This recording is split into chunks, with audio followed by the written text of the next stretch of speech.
So today I'm gonna show you guys how I balance my gimbal. And I understand there's a ton of tutorials out there, but I find that this has worked the best for me. Now this tutorial is going to help pretty much like 98% of the gimbals out there because more or less they're all the same. So the very first thing that I like to do first is always do a firmware upgrade on the gimbal. You'll be surprised, like I've had this gimbal, this is the MOZA Air, and I've had it for about a year and a half, and there's been so many upgrades that not only help improve the motor itself, but you also get additional features. So before you do anything, I will always check for a firmware upgrade. So that's step number one.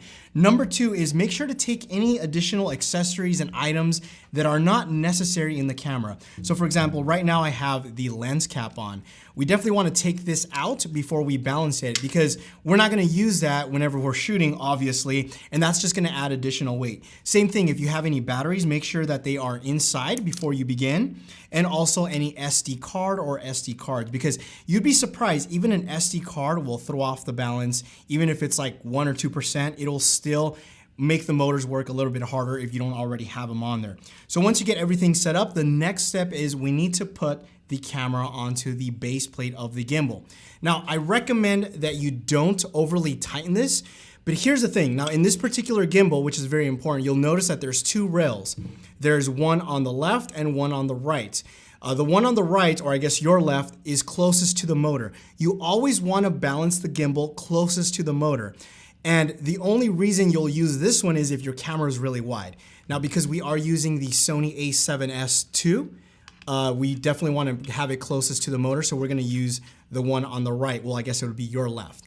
Now, you'll notice something right away. As soon as I let go, the camera is going to either go down or it's going to fall back. That's either because it's front heavy or back heavy. Now this is a very heavy lens. It is a 16-35 G Master lens. So obviously I kind of already assume it's gonna be front heavy.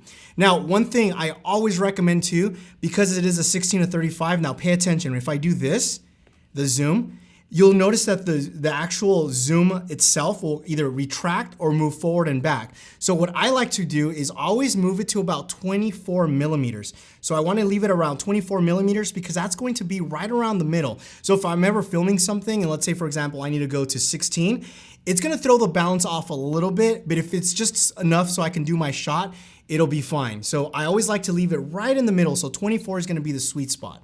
So now once I do that, we have to make sure to move the camera to make sure that it doesn't fall forward or it doesn't fall back.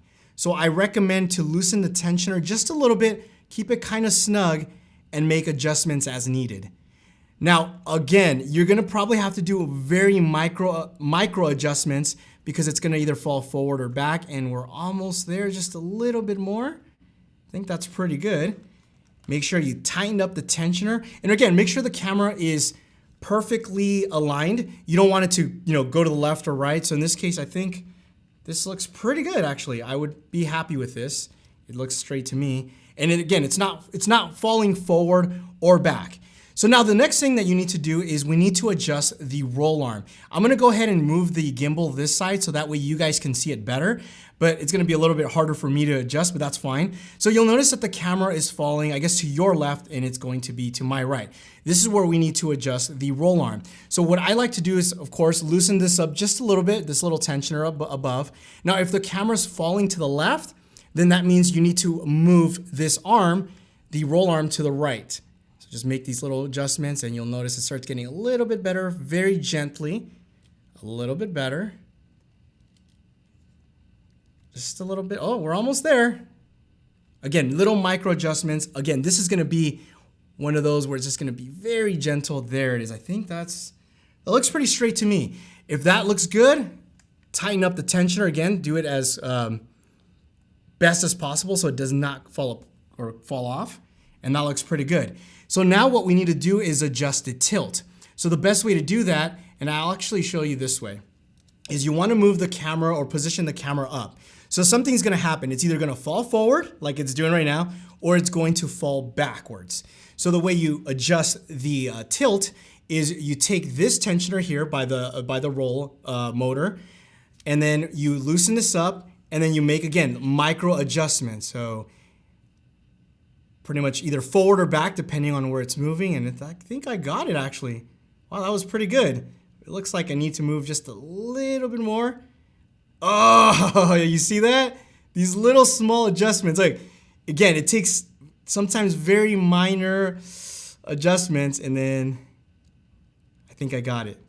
That's pretty good. Okay, tighten that up. Now you'll notice if I leave the gimbal, if I don't touch it, if I don't touch the camera will stay up. If I move the camera down, it will stay down. So it doesn't matter how I position the camera. If I leave it up, if I move it center, it's going to stay. And that's the idea. You know that you properly balanced it whenever you can position the camera any which way, and it's pretty much gonna stay there. So the final thing that we have to do is adjust the yaw, which is this guy down here.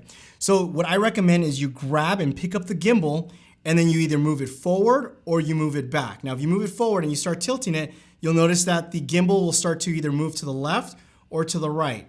So you'll have to make adjustments accordingly. So in this case, it's moving to my left. That means I have to push in a little bit more, tighten that up.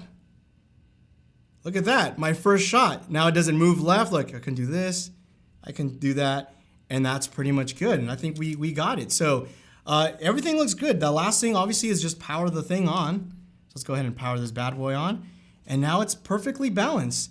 And if I move this to the left, to the right, up, if I go down, perfectly fine. Everything looks good. Let's go ahead and look down, look up. Now remember I told you guys, if I'm gonna zoom, it's going to throw off the balance, and that's okay. So what I always recommend you do is don't do it here because you're stressing the motor out and you're really gonna probably end up possibly damaging something. So what I recommend is you hold the motor here and then just adjust the zoom whenever needed. So in this case, I'm gonna go 16, and it's gonna be off balance now, but it's still going to work. It's going to work without any problems, see? I can go up, down, I can go left and right, even though it's not technically perfectly balanced. Same thing if I go 35, the balance is gonna be off a little bit, and it'll still work. But remember, our sweet spot is going to be 24. So let's go to 24. Now it's gonna be super perfectly balanced. And that's basically it. That is how you balance pretty much any gimbal out there. So hopefully this tutorial will help you guys out. If you guys have any questions, leave me a comment down below. The best place to follow me is on Instagram, Twitter, pretty much on all social medias at MondoBytes. Thanks again for watching, and you will catch me in the next one. Adios.